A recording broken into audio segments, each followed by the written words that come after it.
महाराष्ट्र में एनसीपी अध्यक्ष शरद पवार ने अपने चुनाव प्रचार की शुरुआत कर दी, लेकिन इस मौके पर पिछले 15 साल से साथ रही कांग्रेस का कोई भी नेता मौजूद नहीं था।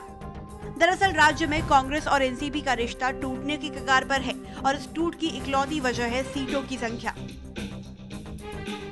महाराष्ट्र में विधानसभा की कुल 288 सीट हैं।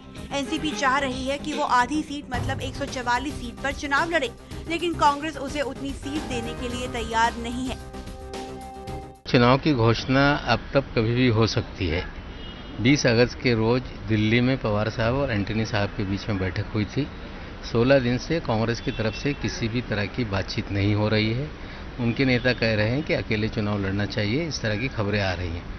अगर ऐसी उनकी इच्छा होगी तो हमने अपनी तैयारी पूरी की है और अकेले लड़ने की हमने पूरी तैयारी करके अपने उम्मीदवारों के नाम भी फाइनल करने की प्रोसेस शुरू की है। महाराष्ट्र में जो लंबे समय से गठबंधन चल रहा है एनसीपी और कांग्रेस का, क्या उसमें कुछ समस्याएं आ रही हैं? ये सारी बातें मीडिया के साथ नहीं की जाती, ये अलायंस के अंदर की बातें होती हैं। आपको बता दें कि पिछले चुनाव में एनसीपी 114 सीटों पर चुनाव लड़ी थी और उसमें से उसे 62 सीटें मिली थी, जबकि कांग्रेस 174 पर लड़ी थी और उसके हिस्से में आई थी 82 सीटें। एनसीपी कह रही है कि जब इससे पहले के विधानसभा चुनाव में संसदीय चुनावों के आधार पर उसकी सीटें घटाई गई थी, तो इस बार जब उसे ज्यादा सीटें मिली हैं तो उसी फॉर्मूले के मुताबिक उसकी सीटें बढ़ाई जाएं।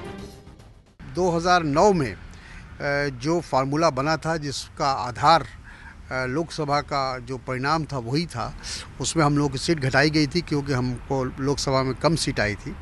तो हम लोगों का कहना है कि जब 2009 में उसको आधार बनाया गया तो इस बार भी उसी को आधार बनाया जाए। दूसरी तरफ बीजेपी का दावा है कि एनसीपी कांग्रेस से ज्यादा सीटें पाने के लिए उस पर राजनीतिक दबाव बना रही है। उन्हें 144 उनके अध्यक्ष मानते हैं, 144 सीट उनको चाहिए। उस प्रकार की दबाव की राजनीति वो कर रहे हैं। कांग्रेस से ज़्यादा सीट लेने का प्रयास उनका है। इससे ज़्यादा मुझे कोई ज़्यादा इसमें लगता नहीं कि कांग्रेस को लगता है कि भ्रष्टाचार राष्ट्रवादी ने किया इसलिए हम हार गए हैं, और राष्ट्रवादी को लगता है कि ये सीएम जो है, मुख्यमंत्री जो है, इन्होंने तुरंत निर्णय नहीं लिए, उनके हाथ को लकवा लगा हुआ था, इसलिए हम हारते हैं। लेकिन दोनों के जो एक में के दूसरे के ऊपर जो विश्वास रहना चाहिए वो तो है नहीं। आपको बता दें कि महाराष्ट्र में इस साल विधानसभा चुनाव होने वाले हैं और अगर कांग्रेस और एनसीपी का गठबंधन टूटता है तो फिर एनडीए को इसका फायदा मिल सकता है।